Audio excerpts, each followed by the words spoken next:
अस्सलामु अलैकुम वरहमतुल्लाहि वबरकातुहू। मैं डॉक्टर काजी खुशामदीद करता हूँ आपको इस वीडियो में हम बात करेंगे एक बहुत अहम सवाल के ऊपर जो मुझसे बहुत ज़्यादा प्यारे मिठे हाजी भाई बहन बुज़ुर्ग पूछ रहे हैं। उनमें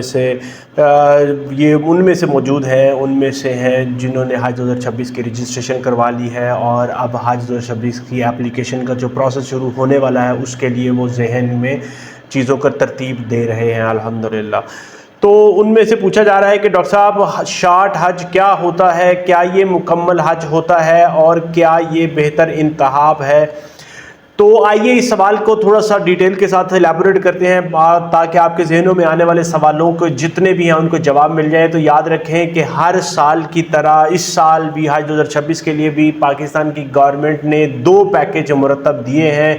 दो तरह के दो एग्ज़ाम के पैकेज मुरतब दिए हैं, जिसमें से एक का लॉन्ग हज है जो कि 40 दिन का कहा जा रहा है और वो होता है तकरीबन आप समझ लें कि 40 से 45-42 दिन के दरमियान में। और एक शॉर्ट हज होता है उसको 20 दिनों का कहा जा रहा है, मगर वो नॉर्मली होता है 18 से 25-23 दिन का होता है। आप इसी रेंज में आ जाता है, कोई भी दिन हो सकते हैं। अब बात करें कि शॉर्ट हज उन लोगों के लिए बेहतर है जो लोग या तो कोई सरकारी मुलाजम हैं, कहीं जॉब करते हैं, या फिर वो बैरून मुल्क रहते हैं और उन्होंने थोड़े दिन की छुट्टी मिलती है और वो पाकिस्तान में थोड़ा सा आके स्टे कर लें और हज का जो फरीदा उसकी भी अदायगी मुकम्मल कर लें, उसके बाद उन्होंने वापस रवाना होता है। याद रखें कि इसमें जो शॉर्ट हज में आपके पास वक्त थोड़ा होता है मगर आपका जो हज वो मुकम्मल होता है। अब बात करें कि शॉर्ट हज में शामिल क्या होता है।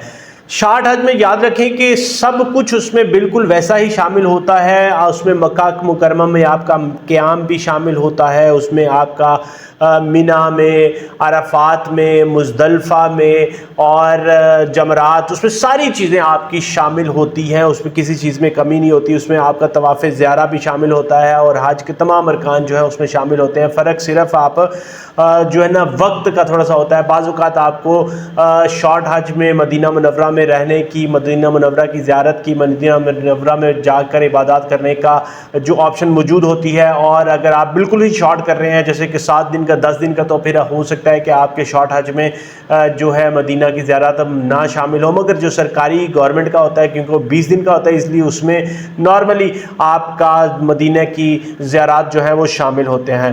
याद रखें कि फ़र्क सिर्फ दिनों का होता है। इबादत आपकी मुकम्मल होती हैं, जो आपके मशायर के दिन हैं, जो आपके हज के दिन है, वो सारी इबादत आपकी मुकम्मल होती हैं।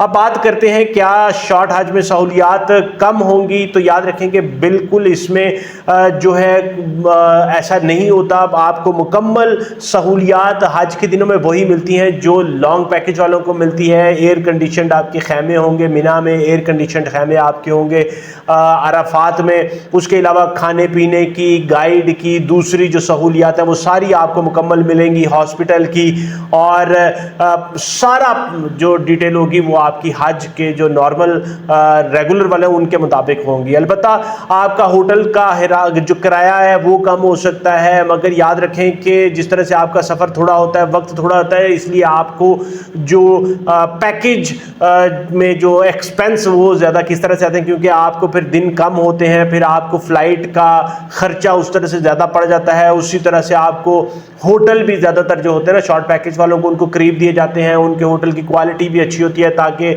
उनको ट्रैवलिंग कॉस्ट भी कम पड़े, ज़्यादा टाइम जो आसानी से वो पहुँच सके। इसलिए तकरीबन 1 लाख रुपए का फ़र्क जो है गवर्नमेंट की पॉलिसी में वो शामिल है। अब बात करें कि इसमें फ़ैसला क्या करें, कैसे करें। तो याद रखें कि अगर आप रिटायर्ड हैं, आपके पास वक्त है, फरागत है, तो आप कोशिश यही करें कि आप ज़्यादा वक्त का लॉन्ग पैकेज के ऊपर जाएं ताकि आपको ज़्यादा रूहानियत और ज़्यादा दिल को साफ़ करने का वक्त आपको मिल जाए, इबादत के ऊपर फोकस आपको ज़्यादा मिल जाए, मदीना में, मक्का में आपको ज़्यादा वक्त मिल जाए। और अगर आप कहीं मसरूफ़ हैं, आपकी मसरूफियत ऐसी है कि आपकी जिम्मेदारियां उनको पूरा करना है, तो फिर आप लॉन्ग पैकेज चूज़ कर सकते हैं। बाकी ये ऑप्शन आपकी अपनी है। याद रखें कि ज़िंदगी का एक दफ़ा का मौका है, बार बार हो सकता है मौका मिले ना मिले, इसलिए जो बेस्ट ऑप्शन आपके पास है उसको चूज़ ज़रूर करें। अगर आपके पास वक्त है तो ज़रूर आप लॉन्ग पैकेज में जाएं, अदरवाइज़ आप अपनी फिजिबिलिटी को देख देखकर उसके मुताबिक फ़ैसला कर सकते हैं कि शॉर्ट हज पर जाना है। उम्मीद यही है कि अल्लाह ताला की ज़ात सब के जाने वाले के हज के लिए आसानियाँ करे, और यही दुआ है अल्लाह ताला जितने भी हज के लिए जा रहे हैं, प्लान कर रहे हैं, उनके हज के सफ़र को आसान करे, मकबूल करे, मबरूर करे इंशाअल्लाह ताला। और जो नीयत रख रहे हैं अल्लाह ताला उनके लिए भी वसाइल मुहैया करे। इस वीडियो को लाइक शेयर, चैनल को ज़रूर सब्सक्राइब कर दें ताकि ये वाला पैगाम हमारे ज़्यादा से ज़्यादा प्यारे मीठे हाजी भाई बहन बुजुर्गों तक पहुंच सके। मुझे अपनी दुआ में ज़रूर याद रखें। इसी के साथ इजाज़त चाहूँगा। जाते जाते एज़ यूजुअल अगर कोई आपके ज़हन में सवाल हो, कमेंट हो, फीडबैक में कमेंट सेक्शन में लिखें, इंशाअल्लाह मैं उसका आपको रिप्लाई ज़रूर करूँगा। इजाज़त चाहूँगा। अस्सलामु अलैकुम वरहमतुल्लाहि वबरकातुहू।